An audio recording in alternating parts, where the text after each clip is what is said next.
Maaari niyo ba muna akong iwan?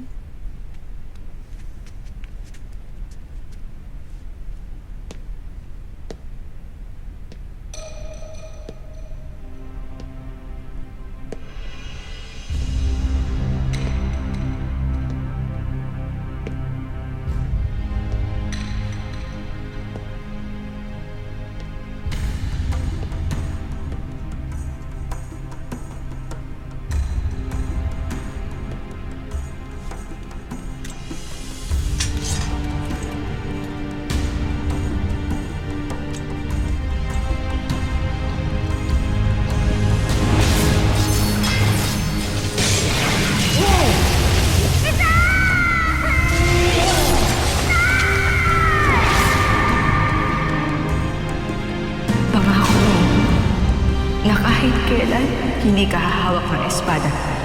Kaya ng iyong ama. Naway ako ang nararapat dahil sa mga tinunitay.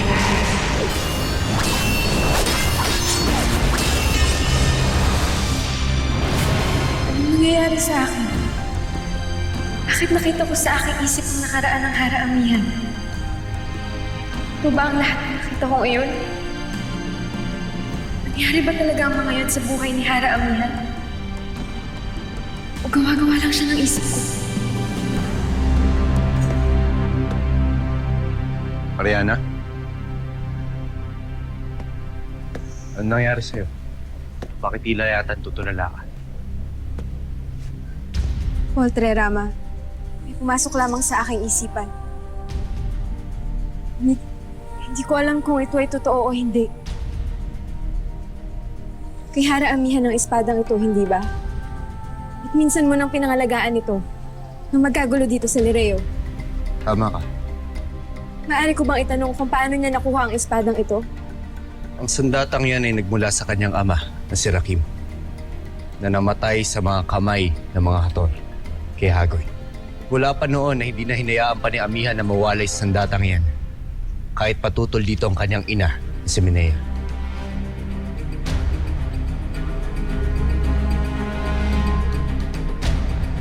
Ariana, bakit ka namumutan? Hindi kayo maniniwala, Rama. Ngunit bago niyo pa man sabihin yan, ay pumasok na yan sa aking isipan. Nakita ko na yan. Nakita ko ang nakaraan ni Hara Amihan. Kaya't lubha akong nagtataka kung bakit nangyayari ito sa akin. Kung bakit alam na alam ko na ang mga nangyari sa kanya. Kahit sa tanang buhay ko ay isinusumpa ko, hindi ko siya kilala.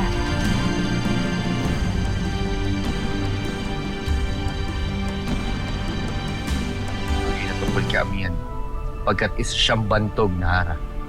Hindi, Rama. Pagkat lubhang liblib ang tahanan ng mga Punjaboy.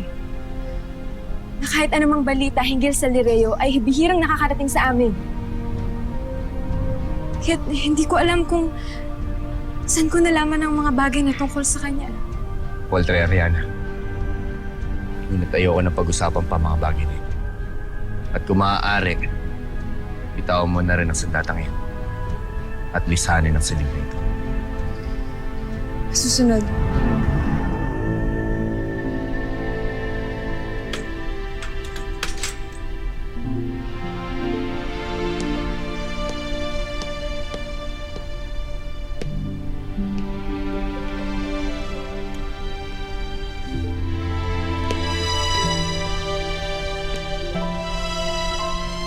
Aliana, ano ginagawa mo kay Aliana? Ano ginagawa mo sa akin?